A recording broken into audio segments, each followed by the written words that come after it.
So a couple of weeks ago, I showed you guys how to make a whole loaf of low-carb keto white bread. And while that recipe is absolutely delicious, it does require quite a bit of work. So I wanted to show you a super easy and quick way to make keto bread, like 2-minute quick way to make bread, just in case you don't have enough time or you don't want to go through the whole hassle of making a whole loaf of bread. So with that being said, let's get started and I'll show you my 2-minute keto bread recipe. All right, so first things first, you'll want to get out your food scale because we're going to be weighing these ingredients out to the gram, and you're also going to want to get out a medium-sized bowl. So when you got both of those out, the next thing is just getting out the ingredients. And the base of our keto bread recipe today is blanched almond flour. I've recently switched to using Kirkland's blanched almond flour because it has the lowest net carbs I've ever seen for almond flour. For 30 grams, it only has 2 net carbs, which is way less than the Bob's Red Mill. And also this Kirkland's almond flour is much cheaper than the Bob's Red Mill as well. Anyways, for today's keto bread recipe, you'll want to add 4 tablespoons or 56 grams of that blanched almond flour to your bowl. And then once you've added the almond flour, the next thing you'll want to add is some unflavored whey protein powder.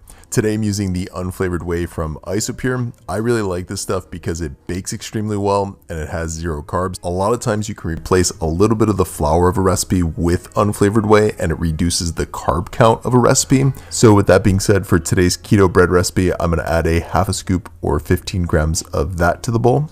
I'm also going to sweeten the keto bread up just a little bit without adding any carbs by using a half a teaspoon of confectioner's erythritol. We also want the bread to rise a little bit, so we're going to add a heaping half teaspoon of baking powder, as well as a 1/4 teaspoon of xanthan gum. And then last but not least, we're going to add 70 grams of water to the mix. So now at this point, you want to mix all those ingredients until a thick batter starts to form in the bowl. Once that batter does form and all the ingredients dissolve into one another, that's when you want to get out a 3-cup Tupperware container because it kind of looks like a slice of bread when you think about it, the base of the container anyways. And then at this point, you want to generously coat it with baking spray, add the batter to the container, and then evenly spread it out with a spatula. So now at this point, our keto bread is ready to go in the microwave, and all microwaves have different power levels. My microwave is a 700-watt microwave, which is really weak. So in my microwave, the keto bread takes 2 minutes to cook, but your microwave is probably more powerful than mine and will most likely take less time to cook.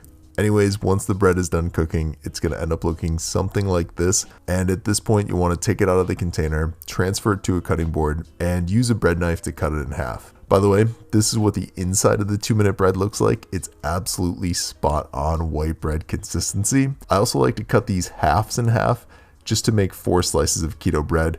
This way, each slice only has 1 net carb. Also, this keto bread toasts incredibly well, so that's what I usually do with it. And then check this out. This is what the toast ends up looking like. How good does that look? So good, right? I hope you guys enjoyed the bread. If you want more information about it, there's more info in the video description below. Enjoy, guys.